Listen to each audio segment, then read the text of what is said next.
Bienvenidos a Club de Prensa Plus en NTN 24. Transmitimos desde Washington, a 3 cuadras de la Casa Blanca. No olviden ustedes que al final de este programa pueden encontrarlo completo o a partes del mismo en nuestra página de Facebook, también por nuestra cuenta de Twitter, y el audio, el podcast, lo pueden escuchar en SoundCloud. Les doy la bienvenida a los invitados hoy a Club de Prensa Plus. En primer lugar, el corresponsal jefe del diario El País de Madrid, Marc Bassets. Bienvenido como siempre a esta mesa, Marc. Muchas gracias. ¿Corbata del Barcelona otra vez? Otra vez. Otra vez. Héctor Chamis, del Boca Juniors, argentino, columnista del País América, profesor del Centro de Estudios Latinoamericanos de la Universidad de Georgetown. Bienvenido también. Gracias. Y sin corbata. Sin corbata del Boca. Claro. ¿Por qué es la camiseta del Boca? ¿Por una bandera de un buque sueco? De un buque sueco, exactamente. Muy bien. José Jaime Hernández, corresponsal del Universal de México. Bienvenido al Club de Prensa Plus. Gracias. Y Muni Jensen, analista política de este programa. Bienvenida también. De la América de Cali, Juan Carlos. De la América de Cali, lo rojo. Bueno, yo soy hincha del Deportivo Cali, tengo que aclarar. Sí. Y del Athletic de Bilbao. Primer tema, profesor Chamis, tiene que ver con Argentina. Hay segunda vuelta de las elecciones presidenciales el 22 de noviembre. Y han pasado a la segunda y definitivamente vuelta, Daniel Scioli, candidato peronista, oficialista de los Kirchner, por una parte, y Mauricio Macri, quien fuera presidente del Boca Juniors precisamente, también. En la primera vuelta, Scioli obtuvo el 36% de los votos, Macri el 34%, y el tercero fue Sergio Massa, peronista, con el 22%. Los votos de Massa son claves para esta segunda vuelta, y lo que pasa es que el señor Massa ha dicho: yo no quiero que gane Scioli, así de claro. La pregunta es, ¿va a ganar entonces Macri? Es probable que gane Macri. Lo que pasa es que Massa, hay dos puntos importantes sobre eso, Juan Carlos. Uno es los votos de Massa. Rara vez en un sistema presidencial, además, se controlan esos votos. Y en Argentina no se controlan. Nadie es dueño de esos votos. Eso estaba comprobado, y el 20% que votó a Massa se puede dividir de manera muy diferente a lo que diga Massa. Lo sabe, razón por la cual no se compromete con una posición en concreta. Eso por un lado. Por el otro lado, lo que Massa tiene frente a sí es la posibilidad de quedarse con el Partido Justicialista, que es la organización electoral del peronismo. Porque si Scioli pierde y en el post-kirchnerismo, es un espacio político importante que queda abierto, y él puede aspirar a ese lugar. Tiene mucha gente con él que de allí viene, que viene de un peronismo de antes, no kirchnerista. Roberto Lavagna, por ejemplo, que fue ministro de Economía de Duhalde y de Kirchner en su primera parte. Y entonces esa es la gran apuesta de Sergio Massa. De hecho, además, ya se postuló a la presidencia para 2019.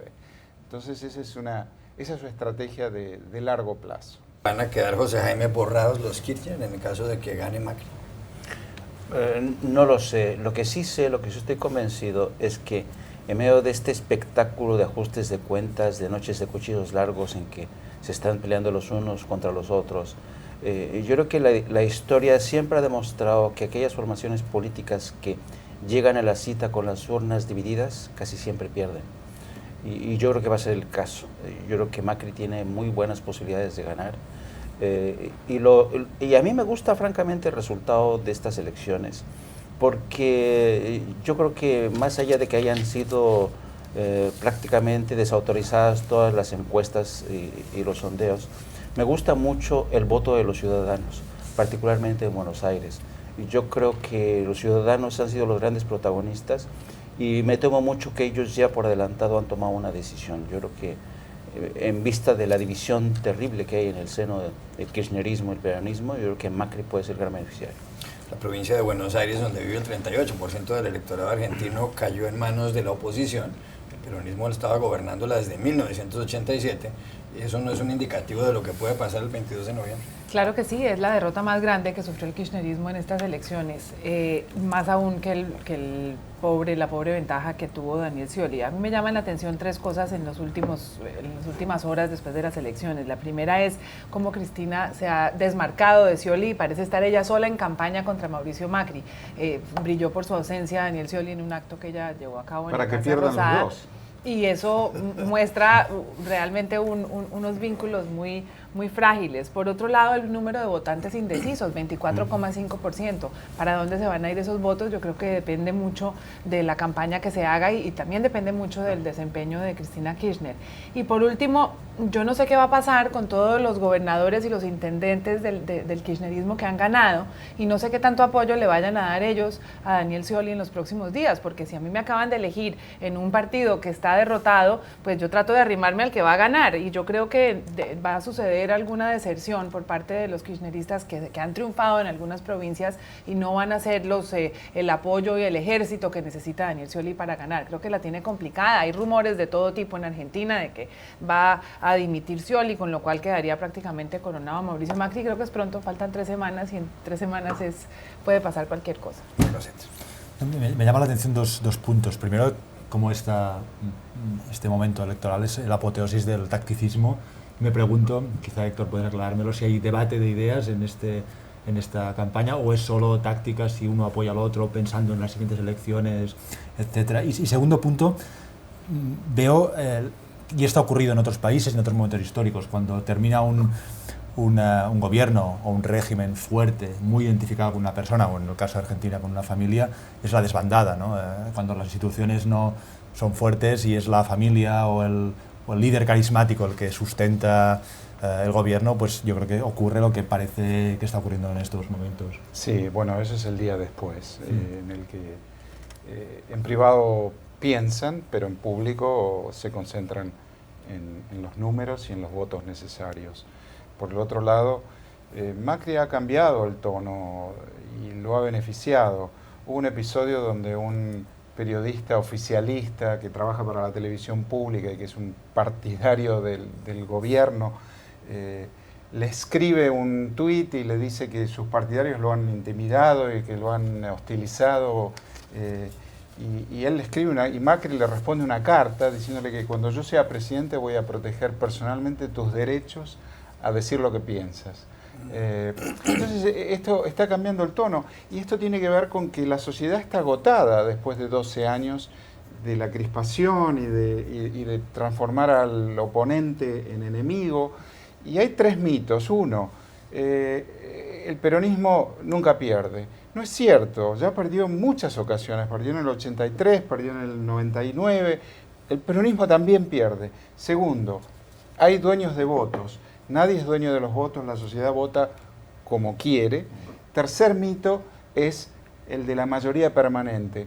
Las mayorías son muy fluidas en Argentina y en todas partes. No existen más mayorías permanentes. Y eso es lo que Macri ha percibido al comienzo de esto y ahora eso le está dando la ventaja.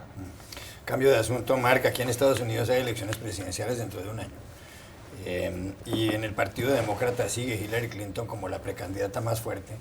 En el Partido Republicano ha cambiado un poco el asunto porque el debate de esta semana puso en el primer lugar, y además mucha gente cree que fue el ganador del debate televisado, al señor Marco Rubio, el senador cubanoamericano de la Florida.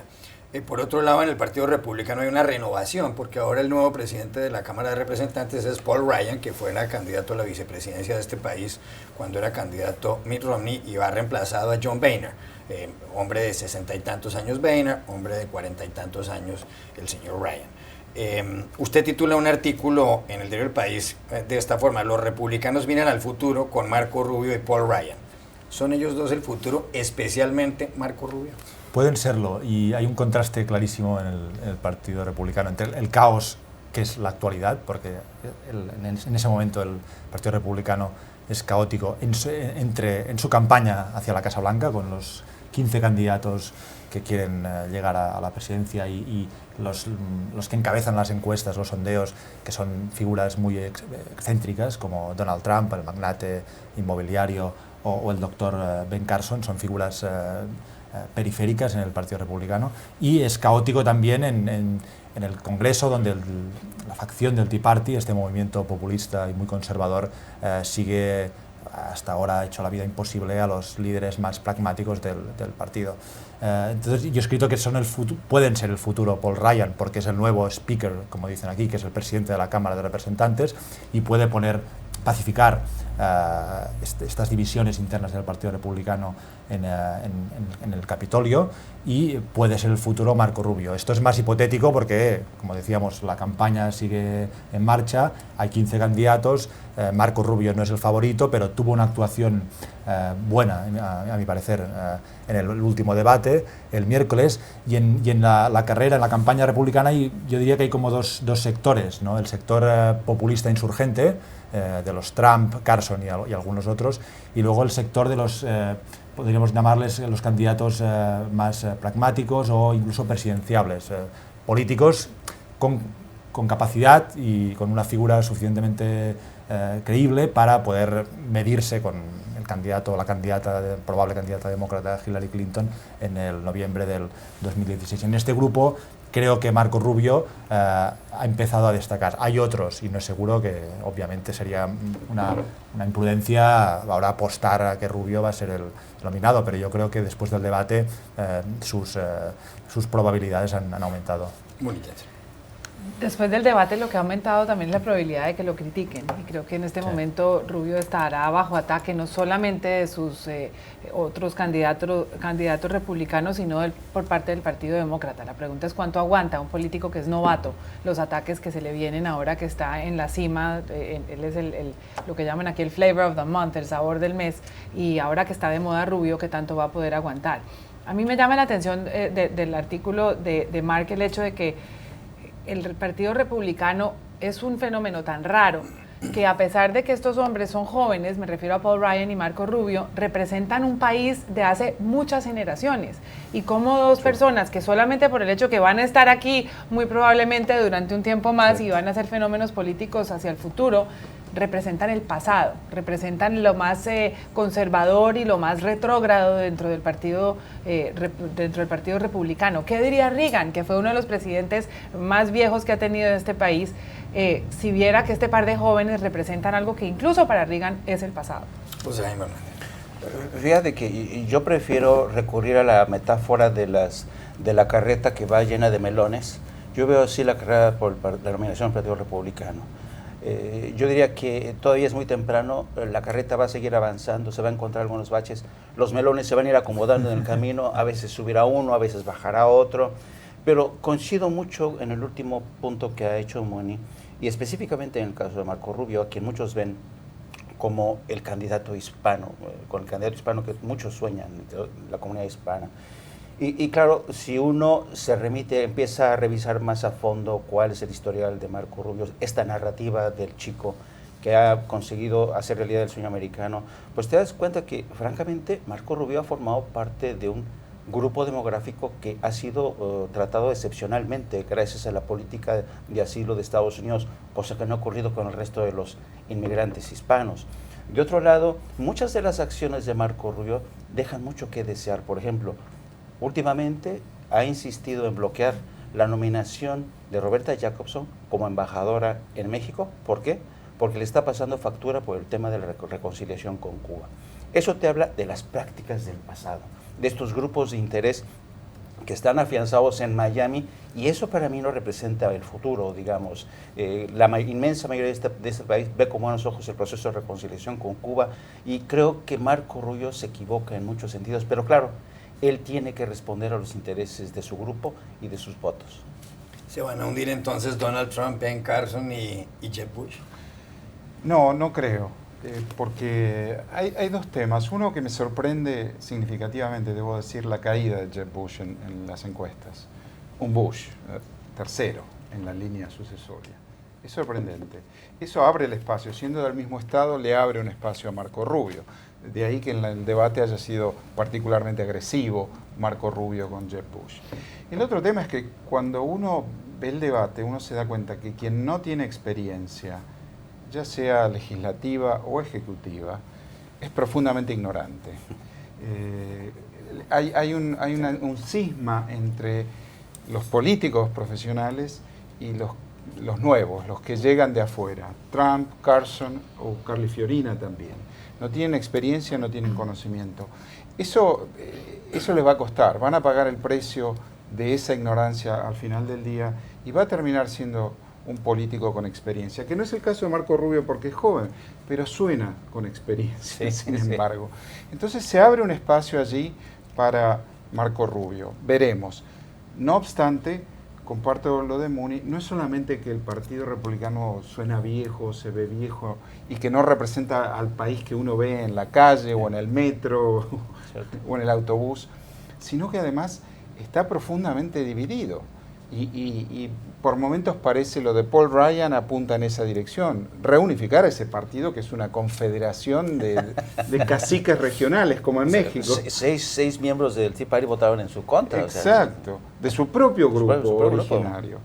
Entonces ese es el gran desafío del Partido Republicano y que llegado noviembre de 2016, un año, bueno ya casi un año de hoy, le va a costar y van a pagar un precio por eso también. Ya regresamos a Club de Prensa Plus.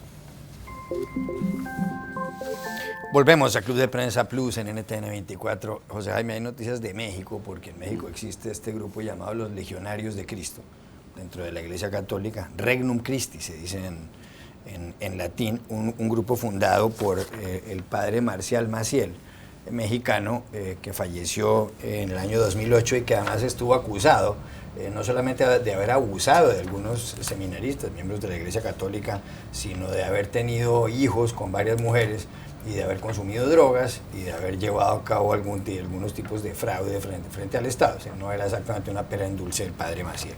Fue reemplazado recientemente por Eduardo Robles Gil. El Papa Francisco, tan renovador él, el miércoles pasado ha decidido darles una indulgencia a los miembros de los Legionarios de Cristo y ha dicho que se les puede perdonar todo si rezan en este jubileo. ¿Qué pasa con el Papa aquí? Es que anda como por doble carril, por un lado parece renovando y por el otro nos mete en semejante cosa, o el Papa tiene toda la razón. Es que depende cómo lo ves. Yo creo que para fortuna del Papa tiene una enorme cobertura que se llama el derecho a la redención. Todo mundo tiene derecho a ser perdonado, sí, a pecar y a ser perdonado. Esa es, digamos, la gran posibilidad que tiene el Papa para justificarse. Por el otro lado, visto ya en términos reales, políticos, pragmáticos, no cabe duda que en el caso de Legionarios de Cristo y otras organizaciones a nivel internacional como el Opus Dei, el Papa sabe muy bien que necesita de ellos. ¿Por qué? Porque ellos son los interlocutores de las élites del poder en México, en este caso. Los Legionarios de Cristo son interlocutores, lo han sido desde siempre, del poder político, del sector empresarial, lo mismo que el Opus Dei. Tú te asomas a la lista del Opus Dei y es increíble el número de gente pudiente, política, empresarial.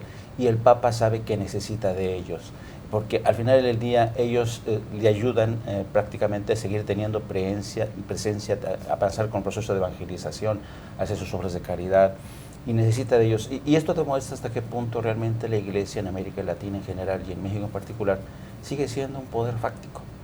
Y el Papa sabe que no puede eliminar ese poder fáctico de la noche a la mañana. Tiene que hablar con ellos, tiene que dialogar con ellos. Y yo creo que forma parte de este proceso en el que ha visto inmerso el Papa de toma y daca.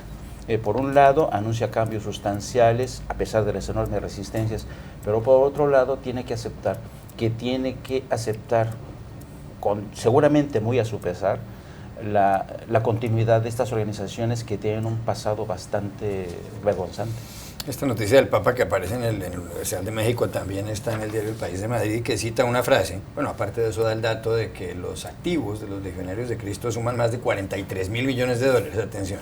Y cita una frase de Pablo Pérez, un hombre que estuvo en los Legionarios de Cristo, que dice que el padre Marcial Maciel solía pronunciar la siguiente frase: no hay mejor negocio que la pobreza. Les dicen los Millonarios de Cristo en México.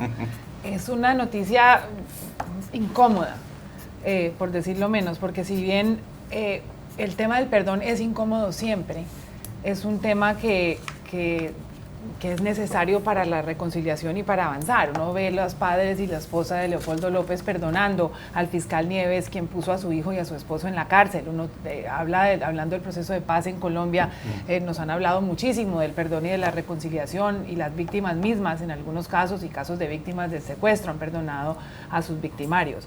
Lo raro de este caso es que no son las víctimas las que están perdonando, sino los victimarios o en el mejor de los casos un tercero. Y eso es lo que genera una incomodidad. La Iglesia Católica es la Iglesia del perdón y es la Iglesia del perdón individual y colectivo. Pero el hecho de que las víctimas no hayan tenido parte, ni voz, ni voto en esta indulgencia deja un sentido de incomodidad y unos cuestionamientos sobre el poder que tienen los legionarios de Cristo adentro de la Iglesia. 40 segundos, Marc Asens. Bueno, yo creo que el Papa Francisco ha demostrado al renovar y al no renovar otros aspectos que es un político, ¿no? Y que es más que un político, es un político que practica la realpolitik, la practica con Cuba, por ejemplo, y la practica con los legionarios de Cristo. Héctor Chamiz. Bueno, siempre ha sido así en el Vaticano. Usted comenzó, Juan Carlos, el Papa está en doble carril y eso es casi una definición de la política exterior del Vaticano en su historia. Entonces, uno tiene que, en política, justamente elegir sus batallas, como se dice. No se puede pelear todas las batallas y esta es una que el Papa evidentemente ha decidido no pelear. Ya regresamos a Club de Prensa Plus. Volvemos a Club de Prensa Plus en NTN 24 desde Washington. Muni, la última edición de la revista The Economist trae un especial sobre Colombia titulado Halfway of Success, o sea, más o menos algo así como que estamos en la mitad del camino del éxito. Un especial de varias páginas y trae un editorial, este número de The Economist titulado Lessons from Colombia, Lecciones desde Colombia. Se refiere, por supuesto, al proceso de paz que está llevando a cabo el gobierno del presidente Juan Manuel Santos con las FARC en La Habana desde hace 3 años. Empezó en noviembre hace 3 años. Dice la editorial que Colombia es un país singular, el tercero más poblado en América Latina, considera que tiene 50 millones de habitantes, dice que la colombiana es la democracia más antigua de América Latina, y cuando se refiere el editorial a lo que va a pasar con los integrantes de las FARC, y se supone que el acuerdo definitivo para la terminación del conflicto se va a firmar por tarde el 23 de marzo, fecha pactada por el gobierno y por las FARC, dice que los señores de las FARC se enfrentarán a unas penas para delitos graves de un máximo de 8 años con restricciones efectivas a la libertad, aunque previsiblemente no serán en una cárcel. Dice el editorial, puede que no haya cárcel, pero tampoco van a estar en la casa, y considera el Economist que aunque este acuerdo puede ser duro de tragar, dice que es duro para el estómago, es lo mejor que se puede esperar para Colombia. Señala también el editorial que en Colombia ha habido 220.000 muertos desde 1958 por razón del conflicto armado con las FARC y 6,5 millones de desplazados. ¿Tiene razón el Economist? ¿Está Colombia a mitad de camino del éxito? Muy probablemente, es un gran reportaje de Economist, sobra decir, un gran trabajo que ha hecho la revista por hacer lo que los colombianos siempre hemos deseado que haga la prensa internacional, que es mirar toda la película de Colombia, en vez de mirar la foto.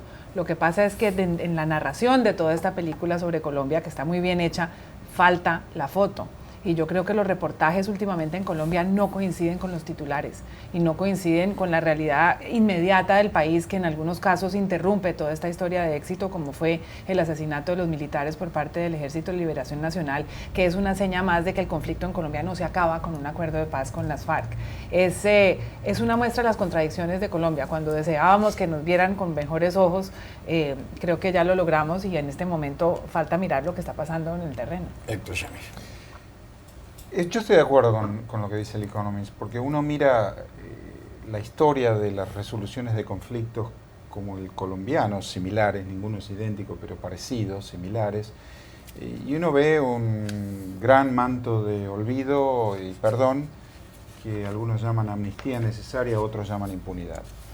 Y que entonces habrá tal vez cárceles nominales para algunos cabecillas de la FARC o algunos que hayan sido culpables de crímenes contra la humanidad, que además serán políticamente salomónicos, tendrá como contraparte probablemente algo equivalente para los paramilitares, que también han cometido crímenes similares, y eso no garantizará la paz definitiva, pero será un avance, probablemente.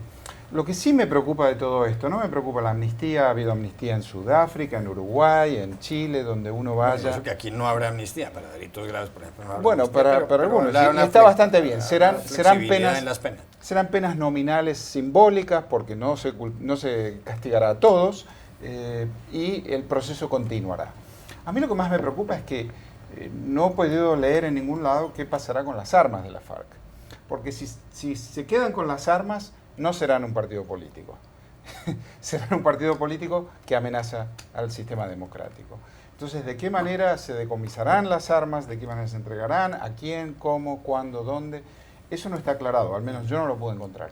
Y eso sí es preocupante, porque entonces la FARC firma la paz, se van a su casa, se presentan a elecciones, pero tienen armas guardadas, lo cual en una democracia es inconcebible y además continúa siendo una amenaza explícita a la estabilidad del sistema. Claro que lo que se ha establecido es que a más tardar 60 días después de la firma del acuerdo definitivo empezará el proceso o de entrega de armas o de dejación de armas. José Jaime Hernández. A mí me resulta fascinante este ejercicio de Economist porque es este alto en el camino que permite reflexionar sobre lo mucho que se ha logrado y sobre todo lo que aún falta por recorrer en el proceso. Pero dicho esto, me sorprende, hay una frase que llamó poderosamente la atención de toda la historia y es la que hace alusión al pesimismo que algunos colombianos siguen viendo este proceso, a la desconfianza, al desdén. Y yo creo que es normal. A mí, francamente, yo como mexicano veo este proceso desde México y me da una envidia tremenda. Ya me gustaría que en México hubiera un proceso así de negociación, de diálogo, de encuentro, de proceso de reincorporación de las Fuerzas Armadas, en fin, un proceso de normalización democrático. Y yo creo que de alguna manera la revista lo que está diciendo es que Colombia está a punto de romper con ese pasado. Y la gran pregunta que se hace todo el mundo es, ¿serán los colombianos capaces de escapar de ese pasado realmente o ese pasado lo seguirá persiguiendo durante mucho tiempo? Está el tema, por ejemplo, de las armas, está el tiempo del futuro, de dónde van a quedar los líderes de las FARC. Pero yo creo que en cualquier caso es un espléndido alto en el camino y yo creo que las cosas van bien a pesar de que muchos consideren que van mal. Marc Asensio. Me parece muy interesante una observación que hace el editorial del Economist diciendo que este proceso puede convertirse en un modelo, porque en cierta manera es único y tiene muchas diferencias, sobre todo en lo que concierne a la justicia, a cómo se arreglan las cuentas con este pasado, ¿no? Y en ese sentido, pienso que durante muchos años y décadas, recuerdo que la transición española del franquismo a la democracia fue un modelo. En Europa del Este, en América Latina, hay muchas, no voy a comparar esto con lo que está ocurriendo ahora en Colombia, por supuesto, pero sí como modelo de dos bandos, donde hay que hacer justicia y memoria y hay crímenes de por medio y hay que ver cómo se pasa página. Yo creo que el modelo español ha quedado obsoleto, ya no es un modelo, pero me parece interesante en este sentido que el Economist plantee este experimento real que está haciendo Colombia como posible modelo de futuro. Marc Bassett, ¿para quién fue esta semana una semana fatal? Fue una semana fatal para Jeb Bush, exgobernador de Florida, hijo y hermano de presidentes y precandidato a la nominación del Partido Republicano para las elecciones presidenciales de Estados Unidos del noviembre de 2016. Jeb Bush empezó hace medio año la campaña como el favorito para la nominación republicana. Era el que más dinero tenía, era el que más contactos tenía. Tenía el apellido Bush, que era una carga, pero también una ayuda. Era ciertamente y es un político de nivel y de calidad, con experiencia.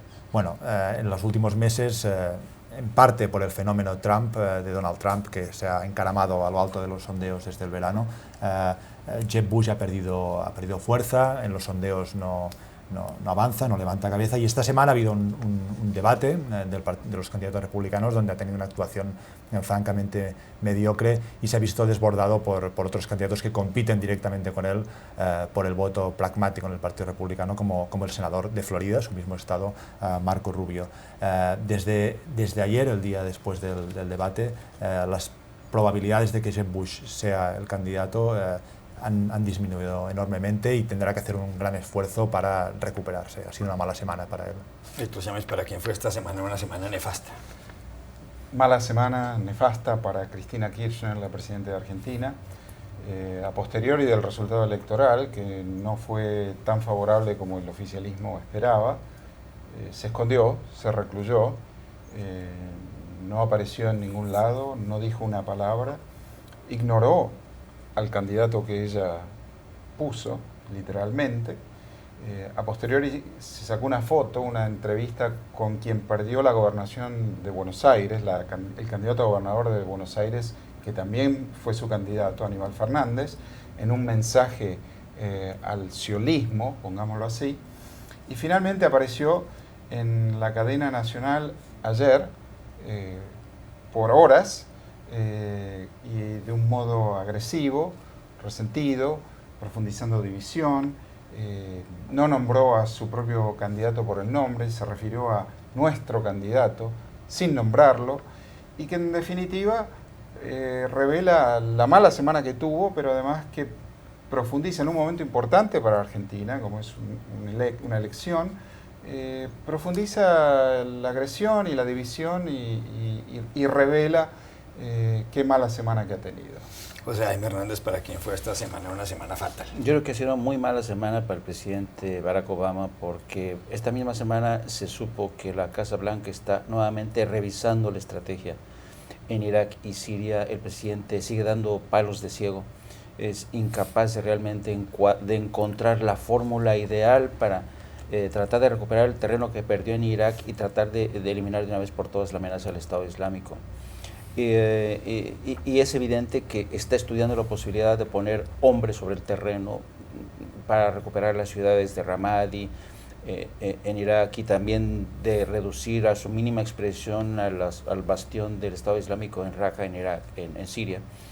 Y esto lo hace obligado por las circunstancias. No tiene más remedio que aumentar la presión militar, porque a partir de este viernes comienza la negociación con Rusia e Irán para decidir el futuro de Siria, que desde el punto de vista de Rusia e Irán tiene que contemplar la permanencia en el poder de Bashar el-Assad, y desde el punto de Estados Unidos tiene que contemplar la salida de este personaje. Así es que las cosas no terminan de salirle, no le cuadran, y yo sospecho que esto seguirá siendo motivo de continuos quebraderos de cabeza. Bueno, y ya saben para quién fue esta semana una semana nefasta. Para alejarnos un poco de la política, una muy mala semana en el mundo del entretenimiento para Justin Bieber, este fenómeno musical de 21 años canadiense que tiene más seguidores en Twitter que el propio Barack Obama, y que ha sido protagonista entre los jóvenes no solamente por su música, sino por su mala conducta. En Argentina pisó la bandera, terminó con una orden de arresto hace un par de años porque sus guardaespaldas golpearon a un fotógrafo. En Colombia se salió del hotel a mitad de la noche para pintar ilegalmente un graffiti, y recientemente ha tenido un proceso de contrición y sacó un disco que se llama Sorry, que ahora en las primeras 48 horas tuvo más de 228 millones de descargas. Pero el Sorry no le duró mucho, porque en una gira por Europa ha protagonizado esta semana dos situaciones bochornosas. La primera en una emisora de radio en España, donde se paró de la mesa cuando los presentadores de esta emisora del programa 48 horas pidieron que hiciera un video con ellos. Él, muy petulante, se levantó y se fue. Y más recientemente en Oslo, en Noruega, empezó un concierto, cantó una canción, se regó un agua en el piso, la trató de limpiar, y porque no pudo, no lo dejaron, salió del escenario. Ahora Justin Bieber dice sorry una vez más, por Instagram ha pedido perdón, pero no deja de verse como un niño malcriado. Ya regresamos a Club de Prensa Plus. Volvemos a Club de Prensa Plus en NTN 24. En las últimas horas tuvo lugar un foro aquí en la capital de los Estados Unidos, en Washington, organizado por el Brookings Institution, el think tank, el instituto de análisis más prestigioso de este país y posiblemente del mundo. Foro organizado además con el apoyo del diario El País de Madrid.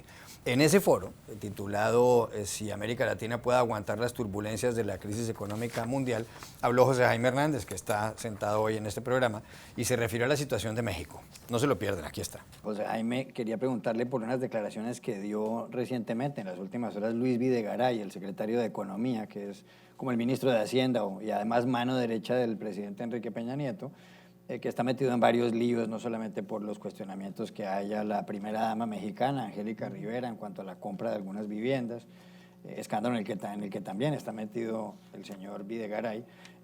Escándalo también tiene el presidente Peña Nieto porque no han encontrado los cadáveres de 43 estudiantes de magisterio desaparecidos el 26 de septiembre en el estado de Iguala, en la escuela de Ayotzinapa.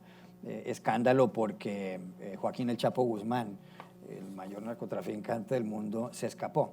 Pero bueno, el señor Videgaray ha dicho que México es un país que está muy preparado, muy bien preparado, para enfrentar las turbulencias de la economía global. Parece como si estuviera contestando la pregunta de este panel. ¿Lo está México realmente? En México es un país que yo lo veo un poco inmerso en una especie de esquizofrenia. Por un lado, tiene operadores económicos muy eficaces, gente bastante habilidosa que maneja las finanzas porque aprendieron muy bien de la crisis de 1994, el llamado efecto tequila, que según algunos aseguran fue la primera gran crisis del siglo XXI. Y tenemos economistas bastante capaces, ¿no? Y por otro lado tenemos una clase política que deja mucho que desear, ¿no? Y lo estamos viendo como yo recuerdo, y seguramente todos ustedes se recuerdan de las expectativas que generó el presidente Enrique Peña Nieto cuando inició su mandato. Fue el llamado Mexican Moment, el hombre que iba a salvar a México en la portada de Time. Y ahora realmente está inmerso en una situación de crisis permanente. Yo recuerdo que cuando asume el poder, la promesa de las reformas estructurales, por demás necesarias, eran como para todos los mexicanos, bueno, las expectativas eran increíbles, ¿no? Pero claro, como suele ocurrir con las expectativas en el terreno de la política, es como un boomerang. Tú lanzas el boomerang y esas expectativas, si no las cumples, se te regresan y te pueden cortar la cabeza. Y yo creo que fue lo que está ocurriendo con el presidente Enrique Peña Nieto. Las reformas importantes y necesarias en el ámbito fiscal, educativo, la más complicada en el sector petrolero. Mucha gente estaba realmente, me acuerdo, mucha gente preocupada en México por la reforma energética, porque pensaban que reforma energética equivalía a decir, bueno, ¿y qué va a pasar ahora cuando van a venir los gringos y se van a quedar con nuestro petróleo? Porque es el clásico temor, ¿no? Sobre todo instalado en ese sector de la izquierda mexicana, que creen que los gringos nos van a robar, son capaces de robarnos hasta el alma, ¿no? Entonces, ha habido un proceso de debate, de discusión, hubo agitación en las calles, se debatió, yo creo que no lo suficiente, o quizá no con la suficiente inteligencia, esta ristra de reformas. Pero en fin, todas salieron a trancas y barrancas. El problema es claro, es que una cosa es impulsar reformas y aprobarlas por decreto después de un debate parlamentario, y otra cosa es el contexto donde tú intentas inscribir estas reformas. Y ya lo mencionaban los anteriores panelistas, lo que se necesita, sobre todo en América Latina en general y en México en particular, es el nacimiento de un Estado moderno. También en el foro que se llevó a cabo en el Brookings Institution, aquí en Washington, con el apoyo del diario El País de Madrid, estuvo presente Claudia Trevisan, la corresponsal en esta ciudad o estado de Sao Paulo, y se refirió igualmente a la situación político-económica del Brasil. Aquí está. La presidenta Dilma Rousseff ha llegado a unos niveles de popularidad incluso por debajo del 10%, cosa que parece un récord a la baja, casi sin parangón. Está sumido el país en el escándalo de Petrobras, de los sobornos en la petrolera más importante. Ayer hubo algunas determinaciones de una comisión parlamentaria con respecto a Dilma Rousseff y con respecto también a Lula da Silva, el expresidente. ¿Cuál es su dibujo de la situación en el Brasil hoy en día? Yo sé que encantaría Juan Carlos e encantaría a todos ustedes que yo les dijera lo que va a pasar en Brasil, pero estoy segura que ninguno de ustedes me creerían porque nadie sabe lo que va a pasar en Brasil. Y ese es el mayor problema del país hoy, la incertidumbre. Es una incertidumbre política generada por una crisis política y económica y que ocurre en el medio del mayor escándalo de corrupción ya investigado en el país. Yo no me acuerdo de haber vivido un momento tan incierto en que no se sabe lo que va a pasar desde la hiperinflación de los años 80 y 90. Muchas de las inversiones están en suspenso y la agenda económica del gobierno en el Congreso está paralisada por la disputa en torno de la tentativa de abertura de un proceso de impeachment contra la presidenta. El gobierno hace de todo para evitar que el proceso sea abierto y la oposición hace de todo para hacer con que el proceso sea abierto.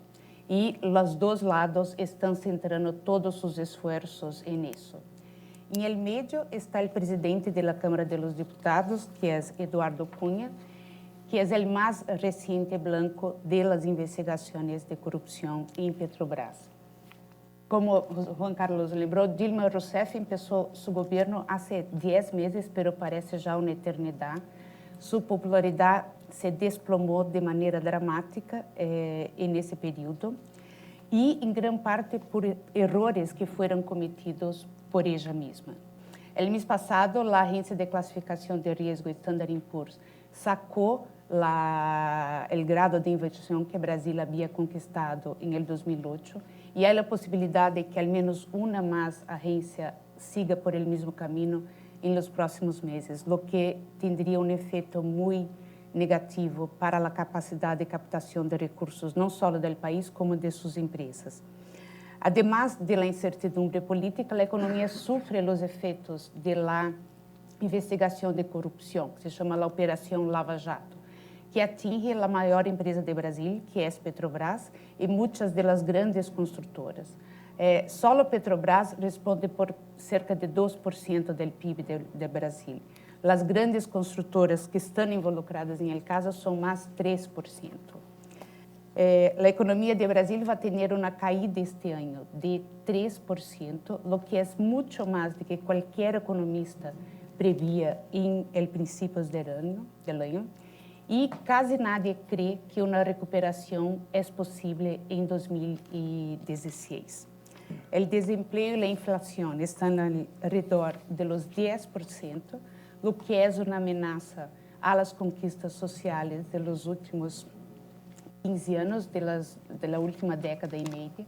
Y como Ruiz habló acá, el empleo fue una de las principales fuentes del surgimiento de esta nueva clase media, que ahora ve su sobrevivencia amenazada por la crisis económica del país. Las cuentas públicas se deterioraron de una manera muy preocupante y el gobierno camina para tener en 2014 el segundo año consecutivo de déficit primario en su presupuesto. Yo creo que Brasil hoy está en una encrucijada en la que la presidenta intenta corregir los excesos de la política económica que adoptó en su primer mandato, pero enfrenta a la oposición de su propio partido y de su padrino político, que es Luis Inácio Lula da Silva. Y volvemos a Club de Prensa Plus para despedirnos porque se acabó el tiempo. Gracias Marc Basset, Héctor Chamis, José Jaime Hernández, Muni Jensen, y a ustedes los espero la próxima semana en este programa.